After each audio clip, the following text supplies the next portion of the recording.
திட்டம் போட்டு திருடுற கூட்டம் திருடிக் கொண்டே இருக்குது. அதை சட்டம் போட்டு தடுக்கிற கூட்டம் தடுத்து கொண்டே இருக்குது. திருடராய் பார்த்து திருந்தாவிட்டால் திருட்டை ஒழிக்க முடியாது. திருடரா நைட்டோட நைட்டாக 2000 நோட்டு செல்லாது அப்படின்னு ஒரு அறிக்கையை இந்தியன் கவர்மெண்ட் சொல்லிச்சு, பிளாக் மணியெல்லாம் ஒழிக்கிறதுக்காக. அதே மாதிரியா பிளாக் மணி, அதாவது கருப்பு பணத்தெல்லாம் ஒழிக்கிறதுக்கு புதுசாக ஒரு விஷயத்தை வந்து சொல்லியிருக்காங்க. அந்த விஷயம் என்னென்னு பார்த்தீங்கன்னா வந்து நீங்கள் வச்சுருக்க ஒவ்வொரு தங்கத்துக்கும், அதாவது நீங்கள் ஏதோ ஒரு செயினாக இருந்தாலும் சரி, ஏதோ ஒரு தங்கத்தை நீங்கள் வச்சுருக்கீங்கன்னா அதுக்கு நீங்கள் பில் வச்சுருக்கணுமா. ஸோ நம்ம வச்சுருக்க நிறைய நகைக்கு வந்து பார்த்திங்கன்னா வந்து நம்மக்கிட்ட வந்து என்ன சொல்கிறது, பில்லுலாம் இருக்காது. ஸோ இது மாதிரியான ரூல்ஸ்லாம் எப்படின்னு எனக்கு புரியல. ஸோ ஏன்னா வந்து ஒரு சராசரியான இந்தியனுக்கு வந்து இந்த ரூல்ஸ் வந்து கண்டிப்பாக வந்து புரியாது. இந்த வீடியோ பார்த்துருக்கவங்க எல்லாருக்குமே வந்து பார்த்திங்கன்னா வந்து உங்கள் அம்மா, அதாவது பார்த்திங்கன்னா உங்கள் அம்மாவுக்கு வந்து உங்கள் தாத்தா வந்து பார்த்திங்கன்னா வந்து ஒரு நகையை வந்து கல்யாணத்துக்கு வந்து பரிசாக கொடுத்துருப்பாரு. அந்த பில்லுக்கு, அதாவது பார்த்திங்கன்னா வந்து அந்த பில்லு வந்து பார்த்திங்கன்னா வந்து உங்ககிட்ட இருக்காது. ஸோ நிறைய பேரோட தாத்தா வந்து இறந்து கூட போயிருக்கலாம். ஸோ அதுக்கான பில்லும் உங்ககிட்ட கிடையாது. அந்த பட்ஜெட்டில் நீங்கள் வச்சிருக்க அந்த நகையை கவர்மெண்ட் பறிமுதல் செஞ்சுருவாங்களா?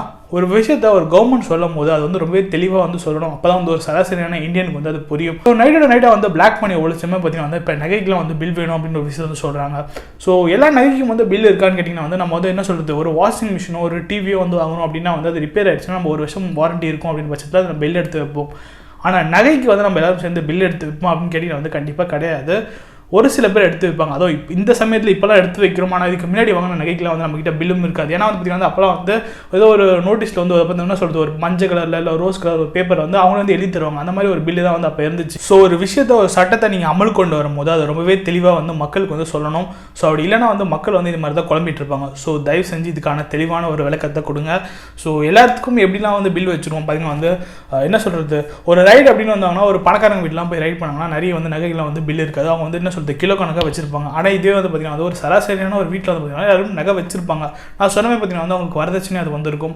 ஸோ இதுக்கான பில்லில் வந்து யாரும் வச்சிருக்க மாட்டாங்க இல்லையா. ஸோ நீங்கள் தெளிவே இல்லாமல் ஒரு விஷயத்தை சொன்னீங்கன்னா மக்கள் வந்து எப்படி ரியாக்ட் பண்ணுவாங்க அப்படின்னு ஒரு தோணுதல் இல்லாமல் ஒரு விஷயத்தை தயவு செஞ்சு சொல்லாதீங்க. ஸோ இதுக்கான என்ன சொல்கிறது, ஒரு கரெக்டான ஒரு விஷயத்தை வந்து கவர்மெண்ட் சொல்லலை. ஸோ அதுதான் வந்து ஒரு முக்கியமான ஒரு பிரச்சனையாக வந்து இங்கே கருதப்படுது.